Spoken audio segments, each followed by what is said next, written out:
Hi friends, எல்லோரும் எப்படி இருக்கீங்க?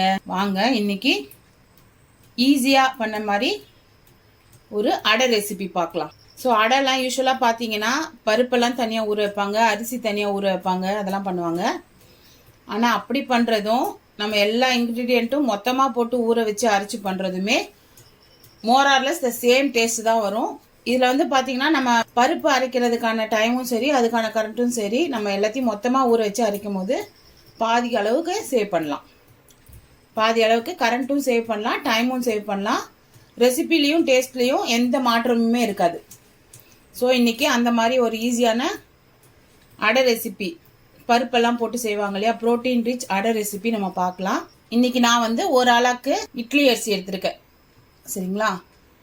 இப்போ நீங்கள் வந்து பச்சை அரிசியும் புழுங்கல் அரிசியும் தனித்தனியாக வச்சுருக்கீங்க அப்படின்னா நம்ம எந்த மெஷர்மெண்ட் போட போகிறோமோ, அதாவது நம்ம எந்த கப்பில் மெஷர்மெண்ட்ஸ் போட போகிறோமோ அதே கப்பில், இப்போ நான் ஒரு கப் இட்லி அரிசி ஃபுல்லாக போட்டிருக்கேன்ல, நீங்கள் அதுலேயே வந்து அரை கப் பச்சரிசி, அரை கப் புழுங்கலரிசி. இது வந்து ரேஷன் புழுங்கலரிசி பச்சரிசி கூட வச்சு செய்யலாம். ரெசிப்பியில் எந்த மாற்றமும் கிடையாது, டேஸ்ட்லேயும் எந்த மாற்றமும் வராது.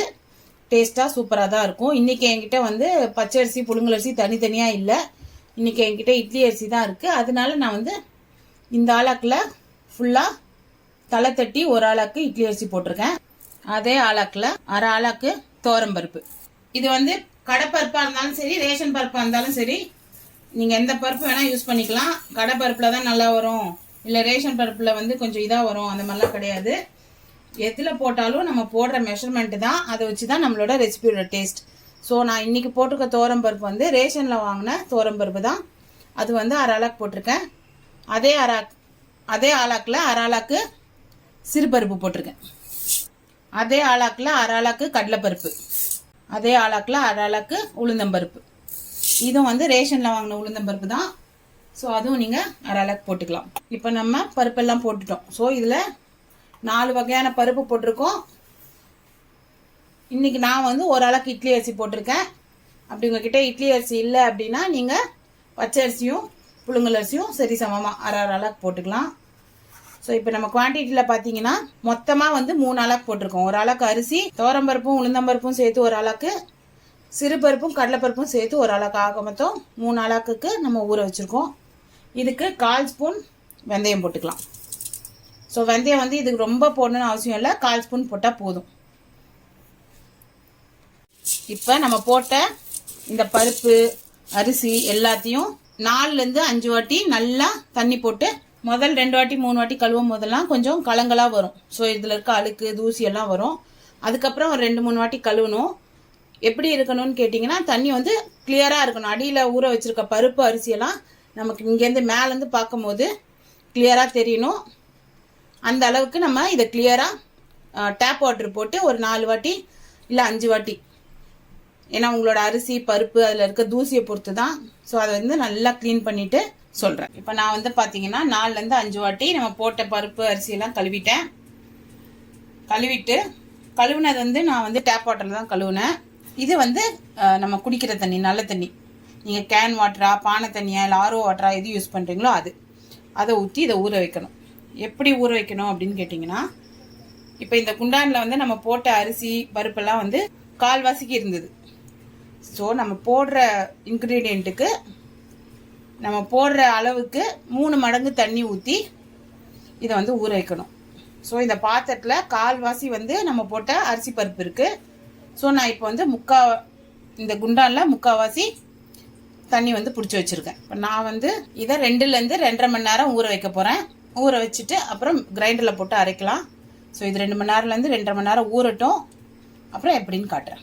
ஸோ பாருங்கள், நம்ம 2லேருந்து 2.5 மணி நேரம் ஊற வச்சுருக்கோம். நல்லா அரிசி பருப்பெல்லாம் நல்லா உப்பி வந்துருச்சு. ரொம்ப தண்ணி ஊற்றி இட்லி மாவு மாதிரி அரைக்க வேண்டாம், கொஞ்சம் குறைனே இருக்கட்டும். இது என்னங்க, இது வந்து அரைஞ்சி எடுக்கிறதுக்கு 1/4 மணி நேரத்துலேருந்து 20 நிமிஷம் போதும். அதுலேயுமே நல்லா வந்து நமக்கு தேவையான பதத்தில் இது வந்து ரெடி ஆகிடும். இப்போதைக்கு தண்ணி தேவைப்படாது, ஏன்னா வந்து அரிசி பருப்பு ஊறி இருக்கு இல்லையா, அதில் இருக்க அந்த ஈரத்தன்மையை வச்சே வந்து அது வந்து நல்லா அரைஞ்சிடும். ஒருவேளை நம்ம திக்காக கெட்டியாக கிரைண்டர் வந்து ஓடுறதுக்கு கஷ்டப்படுது அப்படின்னா லேசாக தண்ணி தொளிச்சு அரைச்சிக்கலாம். ஸோ இப்போ வந்து தண்ணி தேவையில்லை, நல்லா தான் ஓடிட்டுருக்கு. ஸோ இன்னும் கொஞ்ச நேரம் ஆகட்டும், மாவு எப்படி இருக்குன்னு காட்டுறேன். ஸோ பாருங்கள், நான் மாவு போட்டு 10 நிமிஷம் ஆச்சு. இப்போ பாருங்கள் மாவு எப்படி அரைச்சிருக்கேன் பாருங்கள். ஸோ குறைன்னு வேணுன்றவங்க குறைன்னு அரைச்சிக்கலாம். இப்போ குழந்தைங்க சின்ன பசங்கள்லாம் இருக்க வீட்டில் இந்த மாதிரி நம்ம இட்லி மாவு அரைப்போம் இல்லையா, அந்த மாதிரி ரொம்ப அப்படியே வெண்ணெய் மாதிரி இல்லாமல் கொஞ்சம், இங்கே பார்த்தீங்க தெரியுதா, கொஞ்சம் திப்பியாக, ரொம்ப அப்படியே வடைக்கு அரைக்கிற மாதிரிலாம் இல்லை, நல்லா இந்த இட்லி மாவு பதத்துக்கு பாருங்க இந்த மாதிரி அரைச்சி எடுத்துக்கலாம். இப்போ நான் வலிச்சுட்டு உங்களுக்கு அடுத்து என்ன பண்ணணும்னு சொல்லி, இப்போ நம்ம அரைக்கான மாவு அரைச்சிட்டோம் இல்லையா, ஸோ அதை நான் வலிச்சு வச்சுருக்கேன். இப்போ மாவு காட்டுறேன். நம்ம வந்து அடை மாவை வந்து நம்ம அரைச்ச உடனே கூட ஊற்றிடலாம். ஆனால் யூஸ்வலாக நான் என்ன பண்ணேன்னு பார்த்தீங்கன்னா, ஒரு நாளைக்கு வந்து அதை அரைக்கிறோம் இல்லையா, அரைச்சி வெளியெல்லாம் வைக்க மாட்டேன், உப்பும் போட்டு அரைக்க மாட்டேன். நம்ம மாவு வலிச்சு பாத்திரத்தில் போடுறோம்ல, போட்டோன்னே ஒரு மூடி போட்டு மூடி, இப்போ நம்ம வந்து நேற்று நைட்டு அரைச்சோம், 8 மணிக்கு அரைச்சோம். ஸோ இன்னைக்கு காலையில் பிரேக்ஃபாஸ்ட்டுக்கு நான் பண்ணுறேன். அதனால பார்த்தீங்கன்னா நான் என்ன பண்ணிட்டேன்னா, மூடி போட்டு மூடி எடுத்து ஃப்ரிட்ஜுக்குள்ளே வச்சுட்டேன். ஸோ ரொம்பவும் புளிக்காது, ரொம்பவும் அப்படியே சட்டிலாக இருக்காது. ஆனால் இந்த மாதிரி மாவில் பண்ணிங்கன்னா அடை வந்து செம கிறிஸ்பாக வரும், ரொம்ப டேஸ்ட்டாகவும் வரும். ஸோ அடை மாவுக்கு என்ன அளவுன்னு சொல்லி அது எப்படி அரைக்கணும்னு சொல்லியும் நான் சொல்லிட்டேன். இப்போ அந்த அடையை இப்போ நம்ம அரைச்சிருக்கிறது வந்து வெறும் மாவு தான். அந்த அடையோட ஃப்ளேவர் வந்து டேஸ்ட் கொடுக்கறது வந்து இப்போ நான் அந்த பிளேட்டில் வச்சுருக்கேன் இல்லையா, இந்த இன்க்ரீடியன்ஸ் தான். இப்போ நம்ம அடைக்கு தேவையான அந்த அடையில் மிக்ஸ் பண்ணுற மிக்ஸு, இது போட்டால் தான் அடைக்கான அந்த ஃப்ளேவரும் வரும், டேஸ்ட்டும் வரும். ஸோ அதை அரைக்கலாம் வாங்க. அதுக்கு நான் என்ன பண்ணியிருக்கேன்னு கேட்டிங்கன்னா, இந்த மாதிரி ஒரு பத்தைன்னு சொல்லுவாங்க இல்லையா, ஒரு பத்தை இல்லைன்னா சின்ன முடியில் 1/4 முடி தேங்காய் அதை பீஸ் பண்ணி வச்சுருக்கேன். ஒரு 5லேருந்து 6 பூண்டு, ஏன்னா இது வந்து ஃபுல்லாக பருப்பு, அந்த மாதிரி 4 பருப்பு போட்டிருக்கோம். ஒரு பருப்பு சாப்பிட்டாலே வந்து ஃபுல்லாக வந்து கேஸ் தான். இதில் 4 போட்டிருக்கனால அது வந்து கொஞ்சம் வயிறு வந்து கொஞ்சம் உபசமாக இருக்க மாதிரி இருக்கும். ஸோ அதை அவாய்ட் பண்ணுறதுக்கு நான் வந்து இது வந்து பெரிய பூண்டு, மலை பூண்டு. ஸோ நான் 2 கட் பண்ணி வச்சுருக்கேன், அதனால தான் நிறைய தெரியுது. ஸோ இது வந்து 4லேருந்து 5 பூண்டு. இப்போ இது நான் வந்து 4 காஞ்ச மிளகா எடுத்து வச்சுருக்கேன். ஆனால் வந்து பார்த்தீங்கன்னா இது எங்கள் ஊர் சந்தையில் வாங்கின மிளகா. இதில் 2 மிளகா போட்டாலே கார சட்னியே வந்து அவ்வளோ காரமாக இருக்குது, கரெக்டானதாக இருக்குது. இப்போ நான் இதில் வந்து 4 எடுத்து வச்சுருக்கேன். ஏன்னா வந்து மாவு வந்து ரொம்ப அப்படியே சட்டிலாக ஒன்றுமே டேஸ்ட் இருக்காது, வெறும் பருப்பு அரிசி போட்டுக்கனால கொஞ்சம் காரமாக இருந்தால் நமக்கு இந்த கிளைமேட்டில் சாப்பிடவும் நமக்கு நல்லா இருக்கும். அதனால தான் இதில் வந்து நான் ஒரு 4 காஞ்ச மிளகா எடுத்து வச்சுருக்கேன். உங்களுக்கு காரம் எப்படி வேணுமோ அதை பொறுத்து நீங்கள் இந்த காஞ்ச மிளகா அட்ஜஸ்ட் பண்ணிக்கோங்க. அப்புறம் 1லேருந்து 2 கொத்து கருவேப்பிலை. ஸோ இந்த 1 2 3 4 இன்க்ரீடியன்ட்டோட சேர்த்து 1/2லேருந்து 3/4 ஸ்பூன் சோம்பு, அதையும் போட்டு நம்ம தண்ணி இல்லாமல் நல்லா குறைன்னு அரைச்சிக்கணும். அதாவது தண்ணியே இல்லாமல் பல்ஸ் மோடில் அரைச்சி நம்ம வந்து எப்படி தேங்காய் துருவல் பண்ணுவோம் அந்த கன்சிஸ்டன்சியில் இதை அரைச்சிக்கணும். அரைச்சிட்டு நான் காட்டுறேன். ஸோ அந்த பிளேட்டில் காமிச்ச எல்லா இன்க்ரீடியண்ட்டும் நான் வந்து சின்ன ஜாரில் சேர்த்துட்டேன். இதோடையே இது வந்து குட்டி ஸ்பூன், அதனால் இதில் இந்த ஸ்பூனில் நம்ம 1/2 ஸ்பூன் போட்டோம் அப்படின்னா இது வந்து 1/2 டீஸ்பூனுக்கு சமம். அதனால தான் நான் இன்னைக்கு 1/2 போட்டிருக்கேன். இப்போ இதை நம்ம தண்ணி ஊற்றாமல் நல்லா குறைன்னு அரைக்கலாம். அரைச்சிட்டு காட்டுறேன். இப்போ பாருங்கள், நம்ம அரைச்ச அடை மாவு இப்படி தான் இருக்கணும். ஸோ நம்ம இட்லி மாவுக்கெல்லாம் அரைப்போம்ல, அந்த மாதிரி இருக்கலாம். சில பேர் வந்து நல்லா கட்டியாக வந்து தோசைக்கல்ல தட்டுற மாதிரி செய்வாங்க. அதெல்லாம் வந்து ஓல்டு டெக்னிக், நமக்கு அதெல்லாம் வராது. ஸோ நான் வந்து எப்பயும் நம்ம தோசை எப்படி ஊற்றுறோம் அந்த மாதிரி ஊற்றுற மாதிரி கன்சிஸ்டன்சி தான் பாருவேன். ரொம்ப டேஸ்ட்டாக இருக்கும், ஈஸியாகவும் இருக்கும் நமக்கு. இப்போ பாருங்கள், இட்லி மாவு மாதிரி இருக்கா. ஸோ இந்த டைமில் நம்ம இந்த மாவுக்கு தேவையான உப்பு போட்டுக்கலாம். நான் ஒரு 1/2 ஸ்பூன் உப்பு போட்டிருக்கேன். அடைனாலே வந்து நல்லா எல்லோ கலராக இருந்தால் தான் வந்து சாப்பிட்றதுக்கு நல்லா என்ன சொல்கிறது, மனம் வந்து கவர்ந்து சாப்பிட முடியும். ஸோ அதனால் ஒரு 1/2 ஸ்பூன் மஞ்சப்பொடி போட்டிருக்கேன். ஸோ மஞ்சப்பொடி போடுற காரணம் வந்து அந்த கலருக்காக. நம்ம வந்து பருப்பெல்லாம் போட்டிருக்கனால அரைக்கும் போதே பூண்டு போட்டு அரைச்சிருக்கோம். இருந்தாலும் கேஸ் ப்ராப்ளம் வரக்கூடாது அப்படின்றதுனால நான் இதில் ஒரு 1/4 ஸ்பூன் பெருங்காயம் போட்டுக்கிறேன். போட்டுட்டு இப்போ இதை நல்லா மிக்ஸ் பண்ணிவிடுங்க. இப்போ நீங்கள் இதை மிக்ஸ் பண்ணுறதுலேயே வந்து அந்த எல்லோ கலர் வந்து வந்துடும். இப்போ போட்டிருக்கோம், நம்ம வந்து மஞ்சள் பொடி எல்லாமே இந்த மாவோட மிக்ஸ் பண்ணிட்டோம். இப்போ உடனே வந்து கலர் வராது, ஏன்னா மஞ்சள் வந்து கொஞ்சம் கொஞ்சமாக தான் கலர் விடும். ஸோ நம்ம இதை போட்டுட்டோம். இப்போ நம்ம இந்த தேங்காய் சோம்பு அதெல்லாம் அரைச்சோம்ல, அது வந்து இப்படி தான் இருக்கும். இப்போ இதையும் இந்த மாவோட சேர்த்துடலாம். இது கூடயே நான் என்ன பண்ணியிருக்கேன்னு கேட்டிங்கன்னா, மீடியம் சைஸ் வெங்காயம், ஒரு வெங்காயம். இப்போ அடை வந்து சில பேர் ஊற்றிட்டு மேலே வெங்காயம் ஸ்ப்ரெட் பண்ணுவாங்க. ஆனால் நான் வந்து வெங்காயத்தை இது மாதிரி நல்லா சாப் பண்ணிவிட்டு ஒரு மீடியம் சைஸ் வெங்காயம் இதையும் வந்து இப்போது இந்த மாவோடையே சேர்த்துருவேன். இப்போ நம்ம போட்ட அந்த தேங்காய், காஞ்ச மிளகா, அந்த துருவல், இந்த வெங்காயம் எல்லாத்தையுமே நம்ம போட்ட இந்த மாவோட நல்லா மிக்ஸ் பண்ணிடலாம். நல்லா கொஞ்சம் அடித்து, அதை அடிச்சுன்னா என்ன சொல்கிறதுனா பக்கத்தில் இருக்கவங்களை அடிச்சு இல்லை,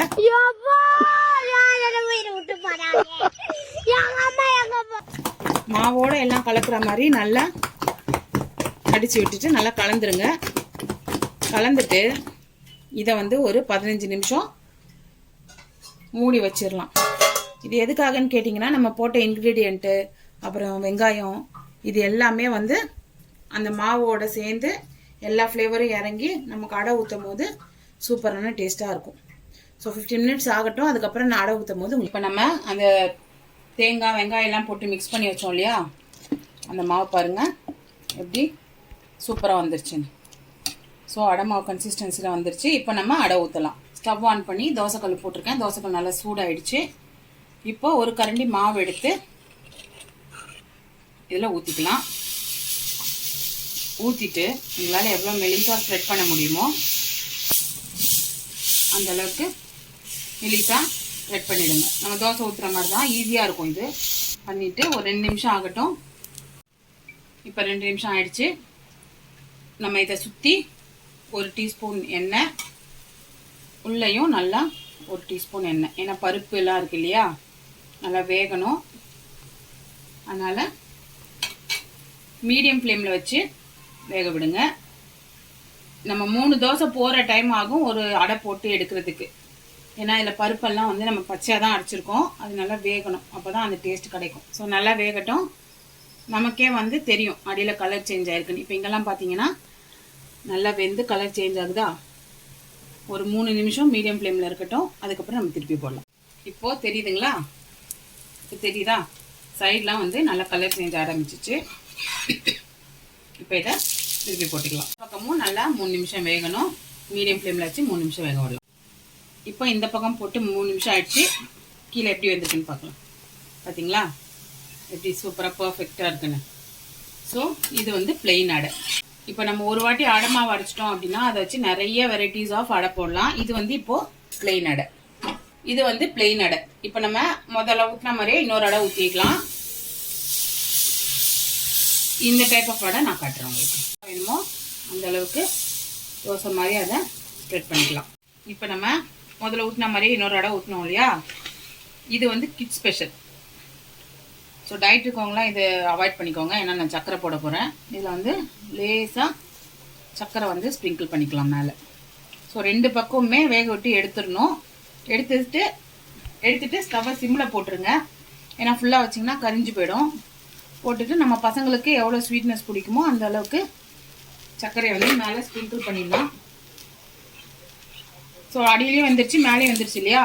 இப்போ இதை அவ்வளோதான் மடித்து போட்டு கொஞ்சம் நல்லா மேலே இப்படி தோசைக்கல் வச்சு அமுக்குனீங்க அப்படின்னா இந்த சூட்லேயே வந்து சர்க்கரை வந்து நல்லா வெந்துடும். அவ்வளோதான். ஸோ பெரியவங்களுக்கு பிளெயின் அடை, குட்டி பசங்களுக்கு சர்க்கரை அடை. இந்த வீடியோ பிடிச்சிருக்குன்னா லைக் பண்ணுங்கள், உங்கள் ஃப்ரெண்ட்ஸோடு ஷேர் பண்ணுங்கள். அடை செஞ்சு பார்த்து எப்படி இருந்துச்சு அப்படின்னு கமெண்ட் பண்ணுங்கள். மெயினாக நம்மளோட இந்த சேனலை சப்ஸ்கிரைப் பண்ணுங்கள். பக்கத்தில் இருக்க பெல் ஐக்கானையும் கிளிக் பண்ணி வச்சுக்கோங்க. ஸோ இந்த சூடான அடை ரெசிபியை இந்த மழை டைமில் நீங்களும் செஞ்சு சாப்பிட்டு என்ஜாய் பண்ணுங்கள். நெக்ஸ்ட் வீடியோவில் மீட் பண்ணலாம். பாய்.